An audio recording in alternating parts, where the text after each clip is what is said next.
Oui, Stéphane, Greta Garbo, un personnage absolument fascinant. Je suppose que vous lui consacrerez un portrait bien Oui, complet un bien jour ou sûr, oui, l'autre, hein. oui, oui, oui. Mais là, je vais me contenter de parler de quelques-uns de ses secrets, le secret de sa vie privée. Mais avant tout, le premier secret dévoilé au moment de sa mort en Mmh. 1990, elle avait alors 84 ans, c'est sa fortune.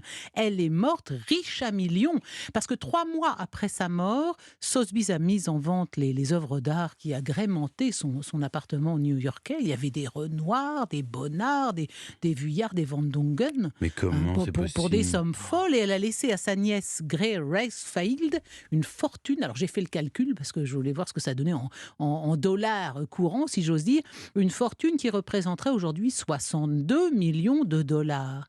Oui, Greta Garbo était immensément Mais riche, elle avait mais gagné ça comment? Bah oui, par ses films, par tout ses simplement, cachets. par ses cachets, bien sûr. Incroyable. Mais elle était très, très économe. Ah, En fait, ce qu'on Oui, mais ignore enfin bon, souvent... ça même veut en dire étant Non, elle était économe, radin. 62 Elle était millions d'euros, radine. c'est quand même elle, difficile à cumuler. non, mais si vous voulez, elle était économe, mue en cela par le réflexe viscéral de celle qui a connu les privations. Parce Ah oui. un des secrets de Greta Garbo, ce sont ses origines. Elle est née dans une Mmh. famille absolument Non, modeste. misérable, hein. Elle est née dans un dispensaire pour indigents. Mmh. Et sa famille vivait dans un galetas lugubre. Sa mère était violente, son père buvait, enfin, et son père est mort d'une néphrite à 42 ans, Mmh. donc quand elle avait 14 ans. Donc cette misère, cette violence, ces chagrins peuvent expliquer en Mmh. partie ses silences, son amour de la solitude. Mais enfin, pour en venir à sa vie privée, Ah. Greta Garbo était bisexuelle. Mmh. Avec le temps, elle aurait eu, semble-t-il, tendance à préférer les femmes. Il paraît que c'est une tendance naturelle.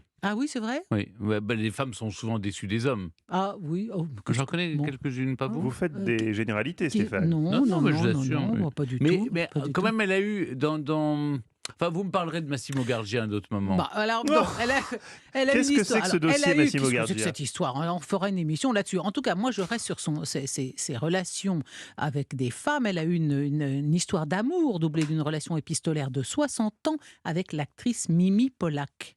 Et Oui. quand elle apprend que son amie Mimi vient d'avoir un fils, c'est dans les années 30, elle lui écrit « Incredibly proud to be father », incroyablement fière d'être père. Elle travaillait cette apparence androgyne privilégiant les tenues masculines et déclarait volontiers « Je fume depuis que je suis petit garçon » ou encore « Je suis un homme seul qui parcourt le monde ». Elle a eu évidemment des liaisons hétérosexuelles, la plus connue avec l'acteur John Gilbert, qui l'aurait demandé en mariage 3 fois de suite. Elle a fini par accepter, mais elle ne s'est pas présentée le jour du mariage. Alors en tout cas, on pensait en apprendre un peu plus avec la présentation au public de sa correspondance avec la femme de lettres Mercedes de Acosta. Mercedes d'Acosta a légué sa correspondance à un musée de Philadelphie à condition qu'elle ne soit ouverte que 10 ans après la mort des deux protagonistes. Il y avait 55 lettres et 32 cartes postales.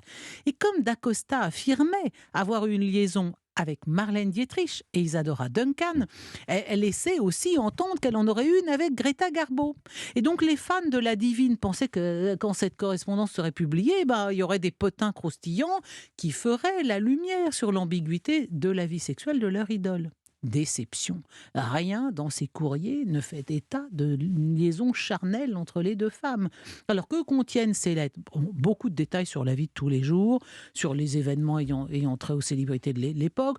On y apprend que Mercedes d'Acosta et Greta Garbo se sont rencontrées à Hollywood en 1913. Elles se sont liées d'amitié et elles ont passé ensemble 6 semaines de vacances enchantées. Enfin, ça, c'est ce qu'écrit d'Acosta. En réalité, ses biographes savent, eux, que ça a duré seulement 2 semaines. Mais enfin, elle a voulu en rajouter sur ses grandes vacances paradisiaques avec Greta Garbo. En tout cas, quand Mercedes d'Acosta a publié son autobiographie en 1960, Garbo ne lui a plus jamais adressé la parole. Donc ça ne devait pas lui Il y a plaire. quand même quelque chose, surtout que quand d'Acosta raconte leurs vacances dans le Nevada, elle décrit Greta Garbo, les cheveux mouillés, le visage exposé au vent et au soleil, sautant de rocher en rocher.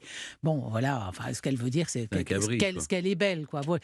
Alors, rien de plus dans la trentaine de lettres vendues chez Sotheby's il n'y a pas si longtemps à Londres, en en Ça se vend 2017. cher, une lettre de Greta Garbo? Ah, ça, je l'ignore. Vous voyez, j'ai pas eu le. Puis surtout après avoir évoqué les 62 millions de dollars de sa fortune personnelle, je suis pas allé regarder combien c'était vendu ces lettres, parce que je pense que sa nièce, bon, ça devait être peanuts dans son, j'allais dire son cash flow, mais dans sa feuille d'impôt. En tout cas, on a vendu des lettres qu'elle échangeait avec la comtesse suédoise Hörke Wartmeister, à qui elle rendait visite lorsqu'elle retournait dans son pays natal.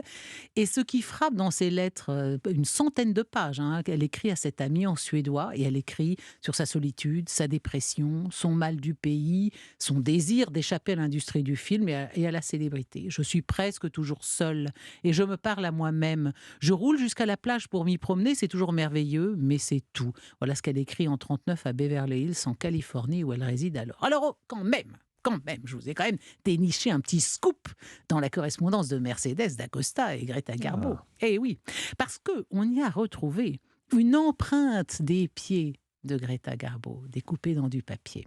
Et donc, je suis en mesure de vous dire qu'elle chaussait du 10 américain, c'est-à-dire C'est grand. du 43. Wow. Ah oui, c'est grand pour une femme. Ça, c'est vraiment... Ça, c'est un scoop. Ça, c'est un scoop. Alors, moi, j'en scoop ai un européen. autre. J'en ai un autre. Il y a les mémoires donc, de Massimo Gargia, vous savez, le Playboy, Oui. qui raconte que c'est... Le Playboy dans notre temps. Oui. que quand elle avait 64 ans, lui en avait 25. Vous savez, il a fait une carrière de Playboy. Oui, bien sûr. Et ben, ils ont eu une relation.